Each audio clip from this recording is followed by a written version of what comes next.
सुक्या कचऱ्यामध्ये साधारणपणे 30% कचरा हा पुनर्चक्रीकरण म्हणजेच रिसायकल करता येऊ शकतो.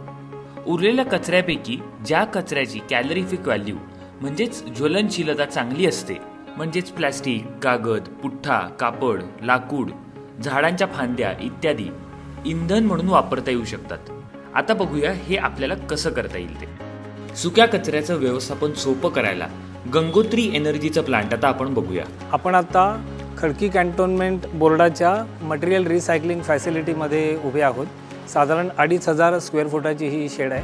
तरी याच्यामध्ये मुख्यतः आपण काम करतो आहे जे रिसायकल होऊ शकत नाही, बाकी रिसायकलिंग काढून गेल्यानंतर जो कचरा उरतो ज्याला काही व्हॅल्यू नाही, इनफॅक्ट ज्याला निगेटिव्ह व्हॅल्यू आहे कारण तो कचरा लांब नेऊन टाकायला खर्च येतो, याचा आपण युजफुल फ्युएल बनवतो.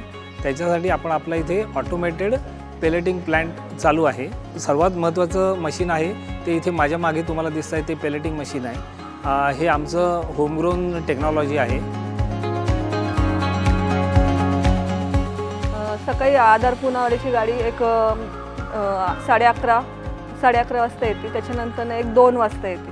मग ते एक गाडी आली की जो काही कचरा आपल्याला लागतो तो पेलेटसाठी तो आम्ही शॉर्टिंग करून घेतो. मग त्याच्यानंतर तो कचरा जेवढा सुका कचरा आपल्याला पेलेटसाठी लागतो तो एक मशीनमध्ये टाकतो, शेडर मशीनमध्ये.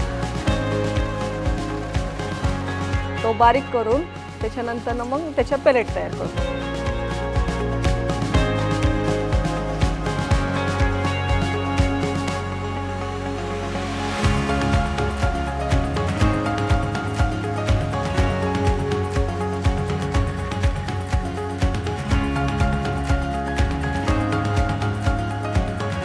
मग त्या पेलेट एक 25 kgचं पोतं करतो.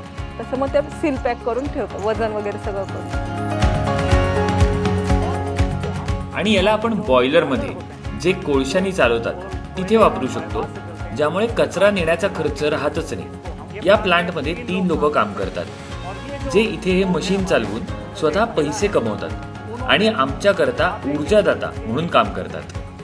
मी तर 6 महिन्यापासून काम करते. माझी कामाची वेळ 9 ते 5 आहे. दुपारी आम्हाला लंच टाईम 1 वाजता होतो. बाकी ठिकाणी असं सुपरवायझर हे ते चिडचिड येते, इथं सगळे मिळून मिसळून काम करतात.